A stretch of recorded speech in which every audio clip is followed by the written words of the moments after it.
Good morning students. Fourth lesson, page number 207 எடுத்துக்கங்க எல்லாரும். Eddy currents.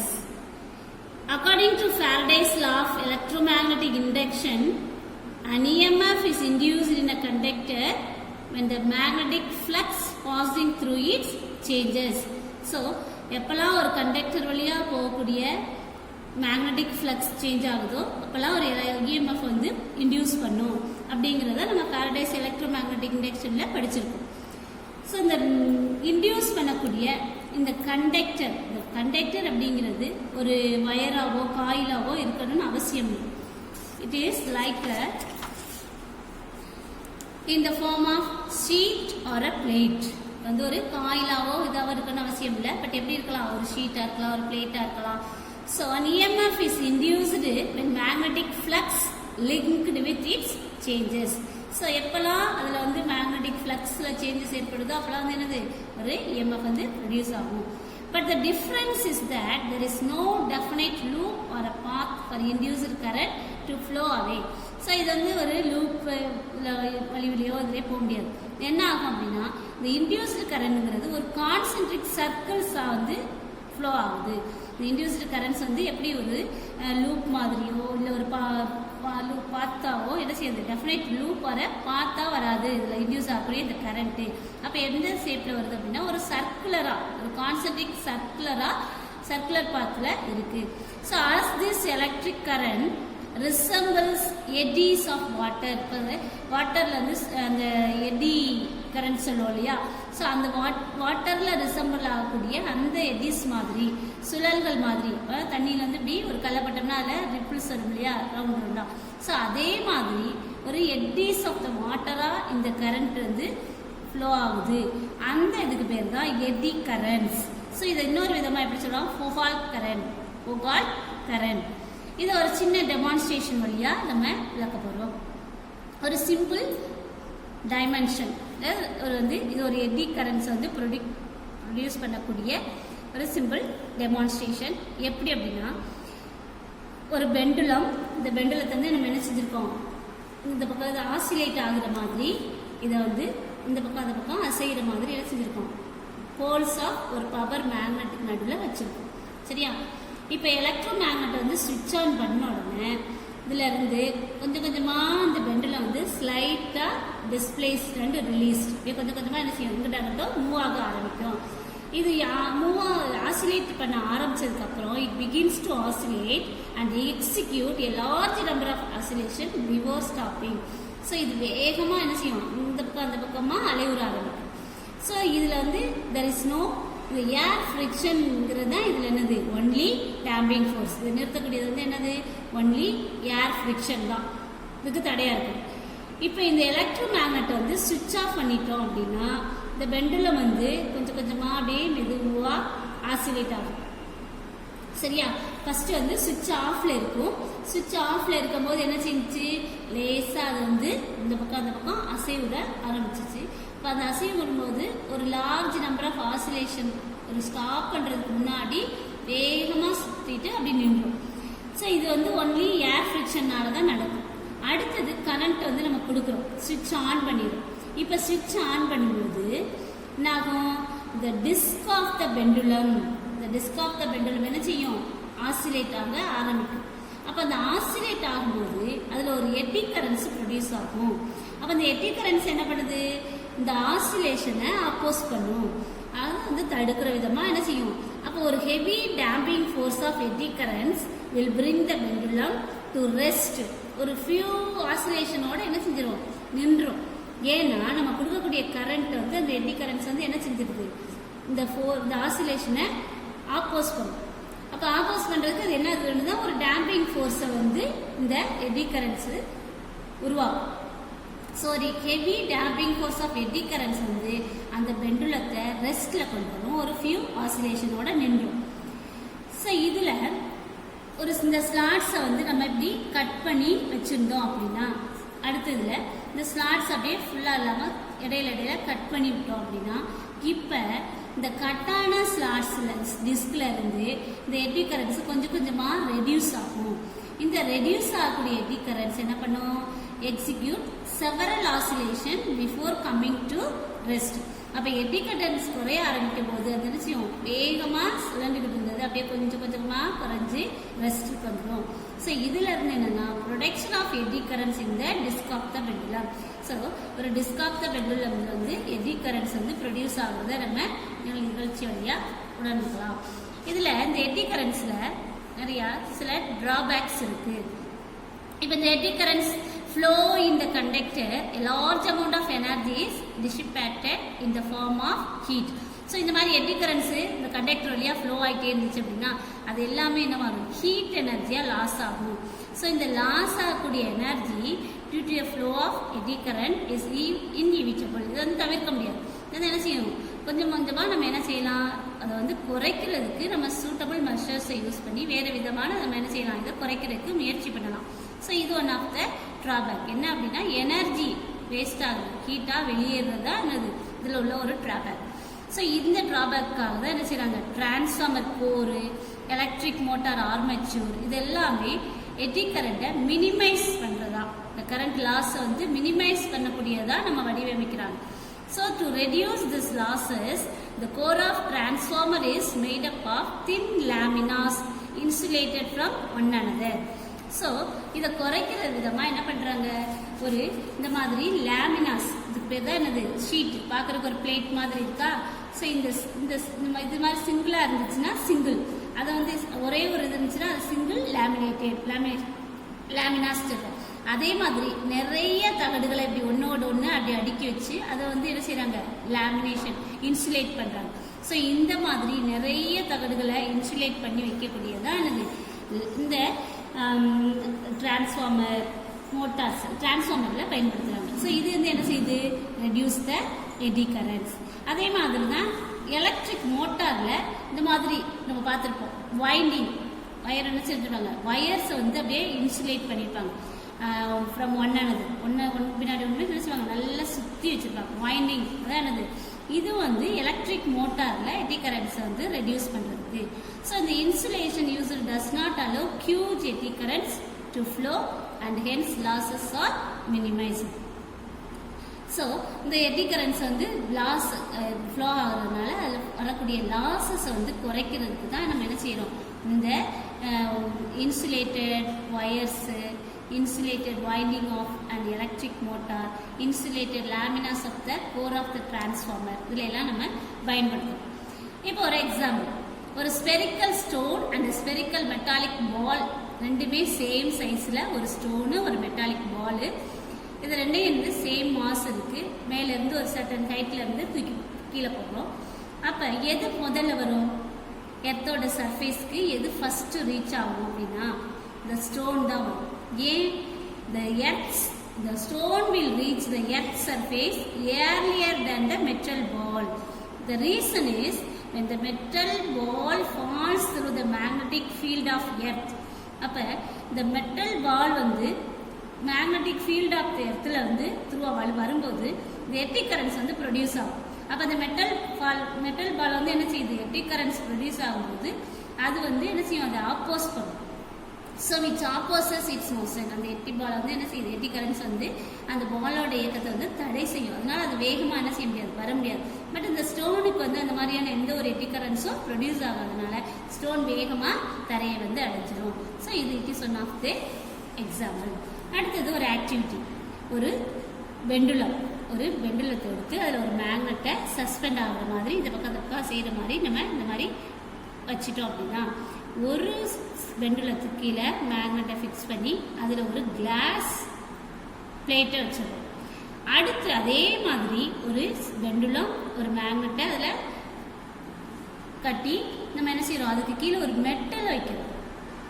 இப்போ என்ன ஆகும், இந்த ஆசிலேட் ஆக ஆரம்பிச்சோம். இந்த ஆசிலேட் ஆக ஆரம்பிக்கும் போது ஃபர்ஸ்ட் இது வந்து ஆசிலேட் ஆகும்போது இந்த கிளாஸ் பிளேட்ஸ் இருக்கு இல்லையா, பிலோவாக இருக்கக்கூடியதுல இதில் எவ்வளோ டைம் ஆகுது, அது வந்து ரெஸ்ட்டுக்கு வர்றதுக்கு இப்படி ஆசிலேட் ஆகிட்டு அது கிளாஸ் பிளேட் பிலோவாக இருக்கிறதுல எவ்வளோ டைமிங்கில் ரெஸ்ட் ஆகுது. அதே மாதிரி மெட்டல் பிளேட் பிலோவாக இருக்கக்கூடிய அதில் ஆசிலேட்டிங் ஆஃப் மேக்னெட் வந்து எவ்வளோ டைம் எடுக்குது அப்படின்னு பார்த்தோம் அப்படின்னா அந்த செகண்ட் ஃபிகர் ஃபர்ஸ்ட் எப்படி பார்க்குறோம், இந்த செகண்ட் கேஸ்ல மேக்னெட் ஸ்டாப் சூன். ஏன் அப்படின்னா இந்த எட்டி கரண்ட்ஸ் வந்து மெட்டல் பிளேட்ல ப்ரொடியூஸ் ஆகும். இந்த மெட்டல் பிளேட்ல ப்ரொடியூஸ் ஆகக்கூடிய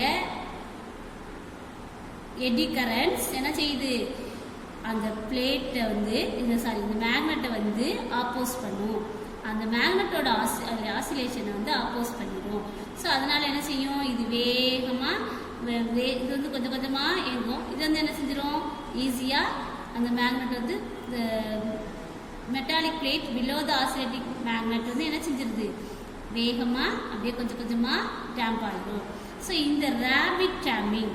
ஸோ இப்போ இந்த ஃபஸ்ட்டு ஃபிகரில் எவ்வளோ டைம் எடுக்குது அதையும் நம்ம செகண்டில் உள்ளதையும் நோட் பண்ணோம் அப்படின்னா இந்த வேகமாக எதில் செகண்டில் வந்துடும். ஏன் வருது, பிகாஸ் தி எட்டி கரண்ட்ஸ் அந்த மெட்டல் பிளேட்டில் வந்து என்ன செஞ்சிடும், மேக்னெட் வேகமாக ஸ்டாப் ஆயிடும் because of the eddy current produced in the plate.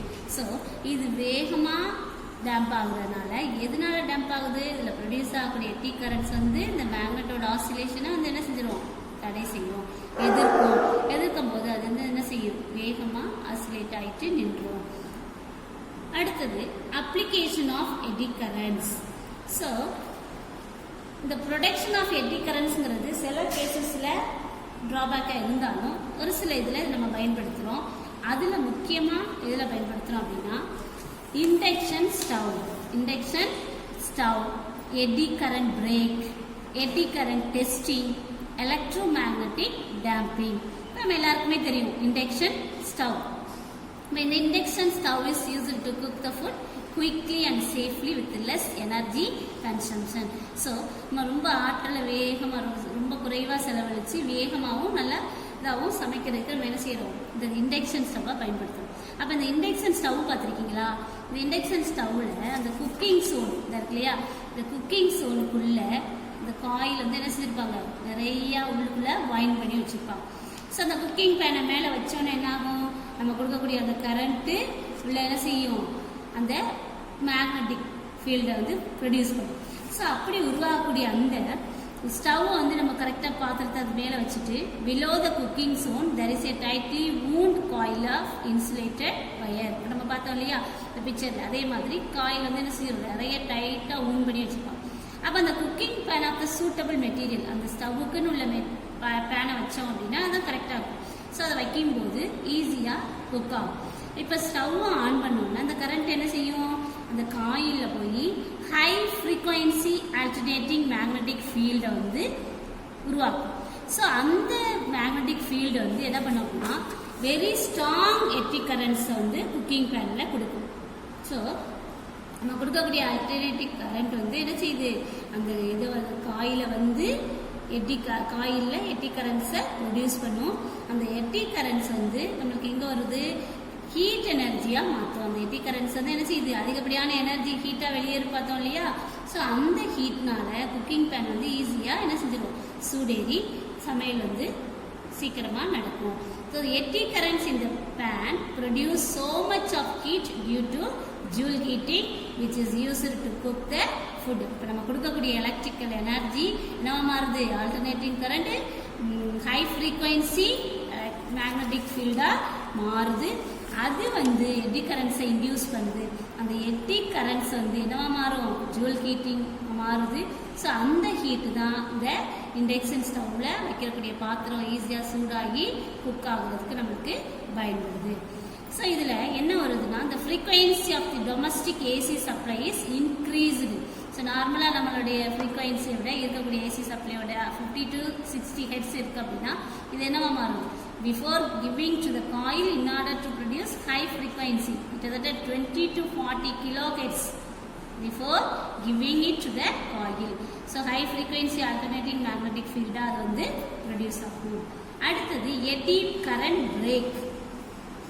இந்த எட்டி கரண்ட் பிரேக் சிஸ்டம் வந்து அதிகமாக high speeds trains and roller கோஸ்டர்ஸில் தான் பயன்படுத்துகிறாங்க. ஸோ அந்த நல்ல ஒரு ஸ்ட்ராங் மேக்னட்ஸை வந்து ரெயில்ஸ் தண்டவாளத்து மேலே என்ன செய்வாங்க, ஃபிக்ஸ் பண்ணிப்பாங்க. ஸோ அந்த எலக்ட்ரோ மேக்னட்ஸ் வந்து ஸ்விட்ச் ஆன் பண்ணதுக்கப்புறம் அந்த magnetic fields of the magnet induce பண்ணும். எதை இன்டியூஸ் பண்ணும், ஒரு எட்டி கரண்ட்ஸை ப்ரொடியூஸ் பண்ணும். எட்டி கரண்ட்ஸ் மீன்ஸ் இந்த மாதிரி சுழலா இருக்கக்கூடிய மின்னோட்டம், இந்த மாதிரி சர்க்குலா இருக்கு இல்லையா. ஸோ இந்த எட்டி கரண்ட்ஸை ப்ரொடியூஸ் பண்ணும்போது அந்த எட்டி கரண்ட்ஸ் வந்து என்ன செய்யும், அந்த ட்ரெயினோட ரெயில்ஸில் அப்படியே அந்த ட்ரெயினோட மூவ்மெண்ட்டை ரெசிஸ்ட் பண்ணும், தடை பண்ணும். So which opposes the with current in the rails which oppose or resist the movement of the train. அப்ப இது வந்து என்ன செஞ்சிரும், ஈஸியா ட்ரெயினை ஸ்டாப் பண்றதுக்கு பயன்படும். இது வந்து linear breaker, eddy current linear breaker. இது வந்து என்ன, நீளமா போய்கிட்டு இருக்கக்கூடிய ஒரு ட்ரெயினுக்கு பயன்படுத்தக்கூடியது. அடுத்து சில கேசஸ்ல சர்க்குலர் டிஸ்கா பயன்படும். ஒரு சில இதுல என்ன அப்படின்னா ட்ரெயினோட வீல்லே வச்சிருப்பாங்க, இந்த மாதிரி சர்க்குலர் டிஸ்கா வச்சிருப்பாங்க. ஸோ இந்த இது என்ன பண்ணுது, அப்படியே ரொட்டேட், இந்த ரெண்டு கடையில் உள்ள இந்த magnet poles of the electro magnet ரெண்டு கடையில் என்ன செய்யும், ஒரு common shaft is made to rotate between the pole of a electro magnet. இப்போ இந்த ரிலேட்டிவ் மோஷன் பிட்வீன் த டிஸ்க்குக்கும் அந்த மேக்னெட்டுக்கு இடையில உள்ள அந்த ரிலேட்டிவ் மோஷன் என்ன செய்யும், கரண்ட் இன்டியூஸ் ஆகும். இந்த இன்டியூஸ் ஆகக்கூடிய அந்த டிஸ்க் வந்து என்ன செய்யுது, போய் அந்த ட்ரெயினோட இதை வந்து ஸ்டாப் பண்ணிடுவோம். ஸோ இது வந்து சர்க்குலராக இருக்கக்கூடிய பிரேக்கு. அடுத்தது எடி கரண்ட் டெஸ்டிங். இது வந்து ஒரு non destructive testing methods to find defects like surface cracks, air bubbles present in a specimen. ஏதாவது ஒரு பொருள் உருவாக்கியிருக்கோம் அப்படின்னா, ஒரு புதுசாக தயாரித்த பொருளில் ஒரு வெடிப்போ இல்லை ஒரு ஹோல்ஸோ ஏர் பபிள்ஸோ இந்த மாதிரி இருக்குது அப்படின்னா அதை எப்படி கண்டுபிடிக்கிறது அப்படின்னா இந்த எடி கரண்ட் டெஸ்டிங்கை வச்சுக்கணும். இப்போ எந்த இதுக்குள்ளே இருக்கக்கூடிய அந்த இன்சுலேட்டட் வயர் அதுக்குள்ளே கரண்ட் பாஸ் ஆகும்போது அது என்ன செய்யும், ஆல்டர்னேட்டிவ் மேக்னெட்டிக் ஃபீல்டாக மாறும். ஸோ இந்த காயில் வந்து கரெக்டாக அந்த ஸ்பெசிமெனில் பக்கத்தில் கொண்டு போய் வச்சோம் அப்படின்னா எந்த இடத்துல டெஸ்ட் பண்ணணுமோ அந்த சர்ஃபேஸ்க்கு பக்கத்தில் வைக்கும்போது அந்த கரண்ட் எட்டி கரண்ட்ஸ் வந்து என்ன செஞ்சிடும்னா இன்டியூஸ் பண்ணும், அந்த டெஸ்ட் சர்ஃபேஸை இன்டியூஸ் பண்ணும். அது ஏதாவது ஒரு வழிகளில் நம்மளுக்கு காமிக்கும். எந்த மாதிரியானதை காட்டும் அப்படின்னு பார்த்தீங்கன்னா, ஸோ இந்த எஃபெக்ட் வந்து இந்த டிஃபெக்டை வந்து ஏதாவது ஒரு சேஞ்சஸ் அதோட ஃபேஸஸ்லேயோ இல்லை அந்த ஆம்பிளிட்யூட் ஆஃப் த எட்டி கரண்ட்லேயோ சேஞ்சஸ் உருவாகும். ஸோ அதை வச்சு நம்ம அந்த சர்ஃபேஸில் இருக்கக்கூடிய டிஃபெக்டை நம்ம வந்து கண்டுபிடிச்சிடலாம். That can be detected by some other means. In this way, the defect present in the specimens are identified. So அது ஏதாவது ஒரு வழியில் நம்மளுக்கு காட்டிடும், அதோட ஃபேஸஸில் மாற்றம் இருக்கும், இல்லை அதோட ஆம்பிளிட்யூடில் சேஞ்சஸை காட்டும். ஸோ அதை வச்சு இந்த இடத்துல டிஃபெக்ட் இருக்குது அப்படிங்கிறத நம்ம ஃபைண்ட் அவுட் பண்ணலாம். அடுத்தது எலக்ட்ரோ மேக்னட்டிக் டேம்பிங். இந்த electro magnetic damping the armature of the galvanometer. இப்போ நம்ம galvanometer பார்த்துருப்போம் இல்லையா, அதுக்குள்ள சாஃப்ட் அயன் கோரால இந்த மாதிரியான ஒரு சிலிண்டர் வூண்ட் வந்து காயில் வந்து உண்டாயிருக்கும். அந்த சிலிண்டருக்கு ஷேப்பில் சாஃப்ட் அயன் கோரால உண்ட் பண்ணியிருப்பாங்க. ஸோ இந்த ஆர்மேச்சர் வந்து ஒன்ஸ் டிஃப்ளெக்ட் ஆயிடுச்சு அப்படின்னா இந்த ஆர்மேச்சருக்கும் அந்த மேக்னெட்டுக்கும் நடுவில் இருக்கக்கூடிய அந்த ரிலேட்டட் மோஷன் என்ன செய்யும், அந்த ஒரு ரேடியல் மேக்னெட்டிக் ஃபீல்டை வந்து என்ன செய்யும், எடி கரண்ட்ஸை இன்டியூஸ் பண்ணும். அந்த சிலிண்டருக்குள்ள எடி கரண்ட்ஸை இன்டியூஸ் பண்ணும். அப்போ அந்த டேம்பிங் ஃபோர்ஸ் அதில் ஃபார்ம் ஆகக்கூடிய அந்த டேம்பிங் ஃபோர்ஸ் என்ன செய்யும், flow of eddy current brings the armature to rest. அப்போ ஃபர்ஸ்ட் டிஃப்ளெக்ட் ஆகிக்கக்கூடிய அந்த கேல்வானோமீட்டரில் டிஃப்ளெக்ஷன் வருது இல்லையா, அப்போ என்ன செய்யும், அந்த டிஃப்ளெக்ஷன் ஏற்பட்டோடனே இந்த உள்ளே இருக்கக்கூடிய அந்த சிலிண்டரில் இருக்கக்கூடிய காயிலும் அந்த சிலிண்டர் வந்து என்ன செய்யும், அந்த சாஃப்ட் அயன் சிலிண்டர் வந்து அந்த ரேடியல் மேக்னெட்டிக் ஃபீல்டு இது ரெண்டுக்கு இடையில இருக்கக்கூடிய அந்த ரிலேட்டிவ் மோஷனால இந்த டேம்பிங் ஃபோர்ஸ் வந்து உருவாகும். ஸோ அது ரெண்டுக்கு இடையில ஒரு எலக்ட்ரிக் எடி கரண்ட் இருக்கனால அது என்ன செய்யும், டேம்பிங் ஃபோர்ஸை கொடுக்கும். அந்த டேம்பிங் ஃபோர்ஸ் இம்மீடியட்டாக என்ன செஞ்சிடும், அந்த கேல்வானோமீட்டர் விலகல் அடைஞ்சிருச்சு அப்படின்னா திரும்ப அதோட ரெஸ்ட் பொசிஷனுக்கு வந்துடும், தட் இஸ் ஸ்டடி டிஃப்ளெக்ஷனுக்கு வந்துடும். இதுதான் அந்த electro magnetic damping. Thank you students. நடத்த பேஜ் வைஸா தெளிவா தயவு செய்து படிங்க, வேற வழி இல்லை, வீணாக்காதீங்க டைமை. படிச்சு அடுத்த டெஸ்ட் கொடுக்குறப்ப கரெக்டா எழுதி ஃபைல் பண்ணி வச்சிருங்க. எப்பனாலும் நாங்கள் உங்களை கொண்டுட்டு வர சொல்லுவோம். Please don't waste your time. Page வைஸா படிங்க. எவாலுவேஷன்லாம் இப்போ பார்க்க அவசியம் இல்லை. முதல்ல நடத்த பேஜ் வைஸா 1 or 2 times ரீட் பண்ணிட்டு பக்கத்தில் பேப்பர் வச்சு டெரிவேஷனாக இருந்தாலும் சரி டயக்ராமாக இருந்தாலும் சரி எழுதி பார்த்து வரைஞ்சி படித்து வைங்க. Thank you students.